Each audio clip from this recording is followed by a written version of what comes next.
బోనాలు ఎత్తిన తర్వాత 5గురు మాత్రం ఖచ్చితంగా చనిపోయాడు. అన్ని మాటలు అన్నారు, ఇప్పుడు రండి ముందుకి, ఎందుకు అనట్లేదు? నిజంగా మీకు అంత సత్తా ఉంటే ఇప్పుడు నా ముందు మాట్లాడాలి కదా. లేనిపోని వల్ల ఇంతసేపు మీ ముందే మాట్లాడారు, లేనిపోని ఏం మాట్లాడలేదు. అయితే మేము ఆల్రెడీ ఈమెకు చేయనిపోతే అంట మా ఆవు మీద మా మీదనే పడి మా ఆవు చనిపోయిందంట. ఇప్పుడు మీ ఊర్లో సౌందర్య అనేట ఉంది, ఆమె జెన్యునా కాదా, నార్మల్? అది నాకెట్లా తెలుసు? ఆమె డ్రామా చేస్తుందో ఏం చేస్తుందో నేనేం చెప్పలేదుగా. ఆమె దేవుడు ఆమె ఇష్టము. ఒకవేళ ఇప్పుడు ఇంకొక క్వశ్చన్ ఏంటంటే, మీకు ఇప్పుడు ఆల్రెడీ దేవుడు వస్తాడు కాబట్టి అప్పుడప్పుడు రమ్మన్నప్పుడల్లా వస్తాడా? దానం అట్లా రాడు, తన స్థలంలో వచ్చినప్పుడే వస్తాడు. ఎక్కడ పడితే అక్కడ.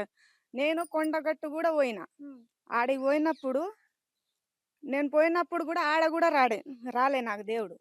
ఎందుకంటే అప్పుడు రానప్పుడు మా ఆయన కూడా నా మీద సీరియస్ అయింది, ఈడ దేవుడు దేవుడు ఎందుకు రాలేదని. అంటే ఏడ పడితే ఆడ దేవుడు రాడు, ఇది మాత్రం గ్యారెంటీగా చెప్తాను. సో ఈ సమాధానంలో అంటే ఇప్పుడు మరి సౌందర్య గారు వచ్చి ఇంటర్వ్యూలలో యాంకర్లు అడగంగానే శిగం వస్తుందా అంటే ఊగి చూపిస్తుంది కదా, అది ఎంతవరకు నిజం? దేవుడైనా డప్పు కొడితే ఆడొస్తాడు అంతే, ఏడ కొడితే ఆడ రాడు దేవుడు, ఇది కన్ఫర్మ్. ఓకే, సో ఈ పర్సన్ అనేది ఎంత జెన్యున్ మీకు అర్థమవుతుంది కదా, ఎందుకంటే ఎక్కడ పడితే అక్కడ రారు. అదే మీరు జెన్యున్ గానే చెప్పారు, దేవుడు అనేవారు ఎక్కడ పడితే అక్కడ రారు. మరి ఈ అమ్మాయి వచ్చి ఇంటర్వ్యూలలో శిగా లొగుతుంది. దేవుడు వచ్చినా పై మీదికి వచ్చిన 2 నిమిషాలు 3 నిమిషాల కంటే ఎక్కువ ఉండడు. అయితే మరి ఇప్పుడు ఇంటర్వ్యూలలో యాంకర్లు ఊగుతావా అని రెచ్చగొట్టంగానే రెచ్చిపోయి ఎందుకు శిగాలు వస్తుంది? అది ఆమె ఇష్టం, తన మనసులో ఏమనుకొని వస్తుందో మాకు తెలియదు. మా ఊరు మంచిగా కావాలని మేము కోరుకుంటున్నాం. ఈ బోనాలు ఎత్తిన తర్వాత 5గురు మాత్రం ఖచ్చితంగా చనిపోయినరు.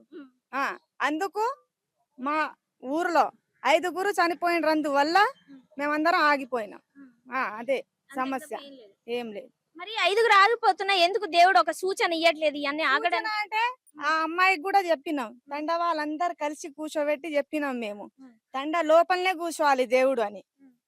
నేను పొలిమేర దాటి కూర్చుంటా అని ఆ అమ్మాయి, ఆ దేవత అన్నదో ఆ అమ్మాయి అన్నదో మాకు సంబంధం లేదు. మా తండ వాళ్ళందరు కలిసి తండలోనే కూర్చోబెడతాం, మేము ప్లేస్ కూడా చూపిస్తాం. వాళ్ళ పాలలు కూడా అన్నారు, ఈ చిలకల కూర్చోబెడతాం, మేము ఇంత భూమి ఇస్తామని అన్నారు. కానీ వాళ్ళు వినలేదు, వాళ్ళ చిలకల్లో వాళ్ళే కూర్చోబెట్టుకున్నారు. అంటే వాళ్ళ స్వార్థం కోసం వాళ్ళ చిలకలు పెట్టుకురంటారా? ఊరోళ్ళ జనాల గురించి మనుషులు, అది వాళ్ళ మనుషుల మాట. అది అంటే మీరు అందరూ నమ్మి ఫస్ట్ బోనాలు ఎత్తిరు కదా. దేవత వచ్చింది, మా తండ ఇట్లా డెవలప్ అయితలేదు, దేవత వచ్చింది, ఇప్పుడైనా డెవలప్ అవుతుందేమో అని మేము నమ్మి అందరం కలిసి తండ వాళ్ళు ఇల్లుకి 5,000 కలిపి బోనాలు ఎత్తినాం. సో మొత్తానికి ఓవరాల్ గా మీకు అనిపించింది అయితే, నాకు తెలిసి సగం మంది ఇక్కడ బురుడి కొడుతున్నారు, సగం మంది అయితే వాస్తవాలు చెప్తున్నారు. ఎందుకంటే తను చెప్పింది నిజం, ఎందుకంటే శిగం అనేది ఎక్కడ పడితే అక్కడ రాదు. ఎందుకంటే మరి దీని వెనక ఉద్దేశం ఏంటి, ఏదైనా ఎక్కువ రోజులు ఆగదు. ఈ తాండా వాళ్ళకైనా తెలుస్తుంది, బయట మీడియా వాళ్ళకైనా తెలుస్తుంది. నిజం ఉంటే నిజమే తెలుస్తుంది, అబద్ధం అయితే అబద్ధమే తెలుస్తుంది. ఏదైనా నిజమే చెప్పాలి. ఒక దేవత అబద్ధం చెప్పొద్దు. ఈ రోజు నువ్వు అబద్ధం చెప్తావు, రేపు ఆ దేవుడే నీకు వెనకాల గోతికి వస్తాడు, అంతే, ఖచ్చితంగా. అది సో మరి ఊర్లో వాళ్ళ సమస్యలకి ఏంటంటారు, ప్రాబ్లం ఏంటంటారు, ఎందుకని ఇలాగా? దేవుడు పొలిమేర దాటడం వల్లే అంటారా? పొలిమేర దాటొద్దు మేడం, మీకు తెలిసినంత వరకు ఒక పొలిమేర అనేది ఒక దేవతతో సమానము. పొలిమేర దాటిన తర్వాత ఏదైనా పొలిమేర దాటితే ఇదే సాగు కూడా. పొలిమేర దాటింది అనుకో ఎక్కువ భయపడరు, యువతల కాల్ చేసిండ్రు అనుకో మనిషి ఇగో ఈయనే ఉన్నారని భయపడతారు. పొలిమేర దాటితే మాత్రం దేవత అనేది పట్టు కూడా ఉండదు, అంతే, దాటిపోయినట్టే మన స్టేజ్ నుండి, మన ఇంట్లో నుంచి. ఇప్పుడు మరి మీ అందరికి తెలుసు, ఇక్కడ ఉన్న వాళ్ళందరికీ తెలుసు పొలిమేర దాటితే పోయినట్టే అని. మరి అక్కడ పిల్లర్లు పోసేటప్పుడు మీరు ఎందుకు అడగలేదు? మేము అడిగినాం అంటున్నాం కదా, ఆ దేవత వచ్చినప్పుడు కూడా అడిగినాం, పొలిమేర దాటి కూర్చుట అక్కడి నుంచి చూస్తా అనే విషయం మాత్రం మేము నమ్మలేదు. అక్కడి నుంచి చెప్తా, నేను ఏదున్నా నేను నా స్థలము ఈడ పడిగ ఎత్తింది అని చెప్పింది, అందుకు మేమేం అనలేదు. ఏదైనా మంచి జరుగుతుందేమో అనుకున్నాం, కానీ ఇంతవరకు ఏ మంచి జరగలేదు మాకు, తండల ఏ మంచి జరగలేదు. దేవత వచ్చిందని నమ్మినాం మేము. కానీ దేవత వచ్చిన తర్వాత ఏ మంచి జరగలేదు. మరి ఒక రోజు కూర్చోబెట్టి అడగొచ్చు కదా దేవుని. మీరు ఊరందరూ ఏకమై కూర్చోబెట్టి అడిగినా అమ్మా ఇంతమంది ప్రాణాలు పోతున్నాయి కదా నా ఊర్లో. ఉగ్ర రూపం చూసుకుంటది అని అంటది. ఆ దేవత అనేది నా ఉగ్ర రూపం చూస్తది అని అంటదా? ఆ అట్లా అనొద్దు కదా, అనొద్దు. అనొద్దు. నిజమా కాదా అసలు ఇంతకు అవన్నీ బట్టి అమ్మవారు వచ్చింది నిజమే, కానీ పొలిమేర దాటి కూర్చుంది. ఇప్పుడు మా తండకు సంబంధం ఉందో లేదో అనేది ఆమెకి తెలియాలి. క్లారిటీగా అయితే మీకు అర్థమైతుంది మొత్తానికి ఏం జరుగుతుంది ఇక్కడ అని చెప్పేసి. కానీ ఒకనాడు మీరు అందరు ఇప్పుడు చాలా మంది చనిపోతున్నారు, రకరకాలుగా అందరికి బాగుండట్లేదు, హాస్పిటల్లో జాయిన్ అవుతుందని అంటున్నారు. మరి మీ ఊరోళ్ళు అందరూ తలుచుకొని ఒకసారి కూర్చోబెట్టి ఎందుకు ఆ దేవుణ్ణే పిలిచి ఎందుకు మాట్లాడట్లేదు? మీరు అందరు తలుచుకుంటే అవుతుంది కదా. అంటే కూర్చుంటారా అంటే ఏమైనా అంటే నన్ను మంచిగా చేస్తే, నాకు ఇట్లా చేపిస్తే మంచి జరుగుతుందని అంటది. ఆమె చెప్పింది మేము వరం ఇంతవరకు చేసినాము. ఆల్రెడీ ఒకసారి ఎత్తిరు కదమ్మా అంత ఘనంగా బోనాలు, ఇంకేం చేస్తారు? ఏ దేవుడైనా అట్లా చేస్తాడా? పూర్తిగా అందరూ తలుచుకొని అమ్మవారిని తలుచుకొని అందరు కలిసి బోనాలు ఎత్తిండ్రు. బోనాలు ఎత్తిన తర్వాత తండ మంచిగా ఉండాలా కాదా? వెంటనే ఒక్క సంవత్సరంలోనే 5 మంది చనిపోయిండ్రు. ఇంకా ఎట్లా నమ్మమంటావు నువ్వు? దీనికి అన్నిటికీ విపరీతాలకి ఇది అసలే పాపం చిన్న గ్రామం, చాలా చిన్నది చిన్నది. అందులోనే 5 మంది సంవత్సరానికి. ఇంతకు ముందు ఇంత ఘోరం ఎప్పుడు జరగలేదు. 5 సంవత్సరానికి ఆమె ఉండి సంవత్సరానికి 5 మంది చనిపోయిండ్రు అని అంటుంది. ఎప్పుడు చనిపోలేదు. సంవత్సరానికి 5 మంది. ఈ సంవత్సరమే 5 మంది చనిపోయిండ్రు. మరి దీనికి ఏంటి పాప విముక్త శాప విముక్త ఏం మీ అందరికి తెలుసుకోవాలని లేదా? ఇగో ఇక్కడ ఎంత కవర్ చేయ, ఇగో ఇంత మంది ఇక్కడ జనాలు ఉన్నారు, మీ అందరికి తెలుసుకోవాలని లేదా? దీన్ని ఇలాగే వదిలేద్దాం అనుకుంటున్నారా? వదిలేయడం అంటే మేము పోయి ఇట్లా చనిపోయిండ్రు, 5 మంది చనిపోయిండ్రు, ఇప్పుడు అమ్మవారిని వచ్చినప్పుడు అడుగుతాం, నేను చూసుకుంటా, నాకు ఇట్లా చెయ్యమని అంటే మేము చెయ్యమా? కాదు, మీ అందరూ చెప్తే నా ఉగ్ర రూపం చూస్తావు, మీరు ఇట్లా నాశనం అయిపోతారు అని అంటారు. అంటాడా నాశనం అయిపోతారు? అందుకే కదా మేము నమ్ముతలేము, అందుకే కదా డ్రాప్ అయిపోయినాం ఈసారి కూడా బోనాలు ఎత్తడం. అమ్మ మరి మీరందరూ ఇలా చదువుకున్న వాళ్ళు ఉన్నారు, సగం చదువుకోని వాళ్ళు ఉన్నారు. బోనాలు ఎత్తుదాం పండగ చేద్దాం అనగానే హై హై అని చెప్పేసి మేకలు తెచ్చి కోసిరు. మరి ఇప్పుడు దీని గురించి ఎందుకు అందరూ చుట్టాలను పిలుచుకొని మూకుమ్మడిగా దీని మీద ఎందుకు కూర్చోట్లేరు మీరు అందరు? మరి పండగ అనగానే ఊరికారు కదా సంకలు గుద్దుకుంటా అందరూ. ఇప్పుడు ఇంత నష్టం జరిగినాక మరి మీరు ఎందుకు మాట్లాడట్లేరు? మాట్లాడుతున్నాం. ఆమె ఉండి ఇగో ఇట్లా బొడ్రాయి అక్కడ కూర్చోబెట్టిన తర్వాత ఇక్కడ బొడ్రాయి పెట్టాలి, పోతరాజును కూర్చోబెట్టాలి అన్నది. ఇంతవరకు మేము ఈ ఇంటికి 5,000 కట్టి అమ్మవారిని నిలబెట్టినాం.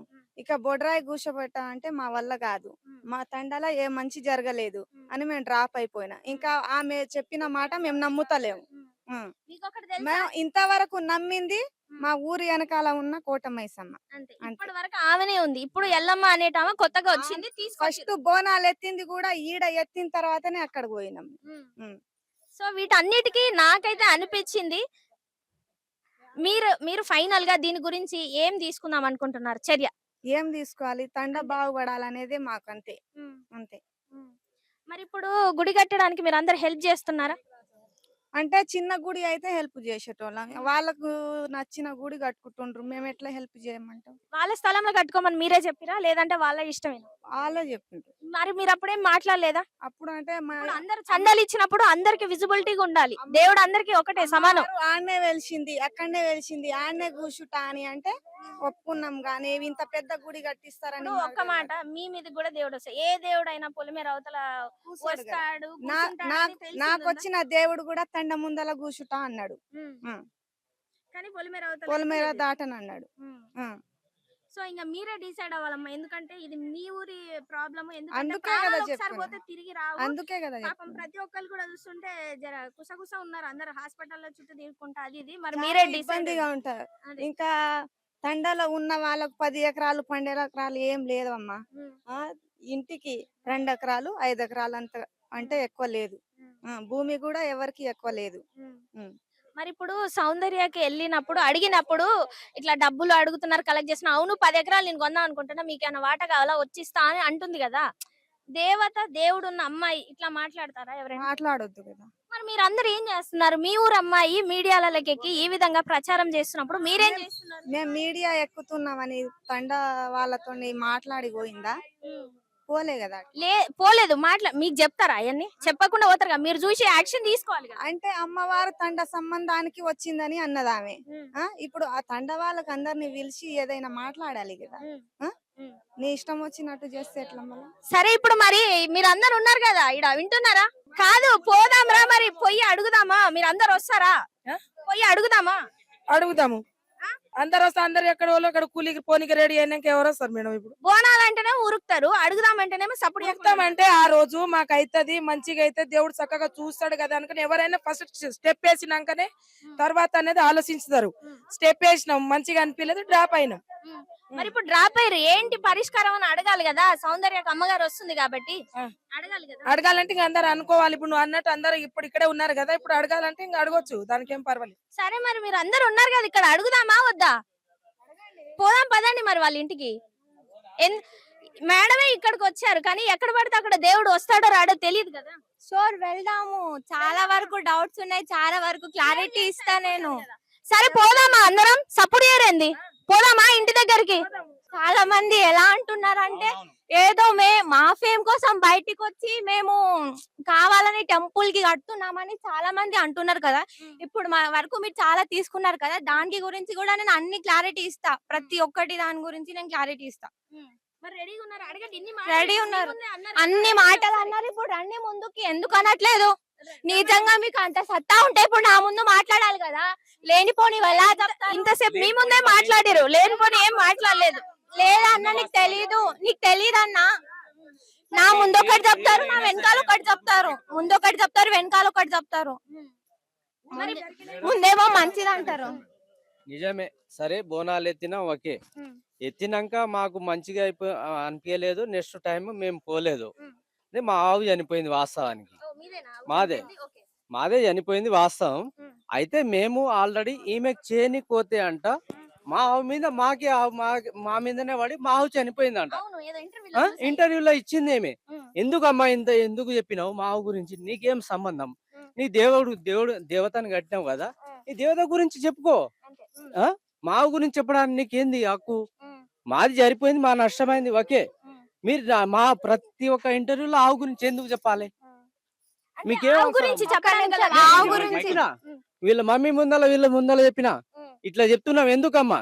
బాగుండదు, ఇంకోసారి చెప్పకు. నీ దేవత గురించి చెప్పుకో, మేము కాదంటలేము.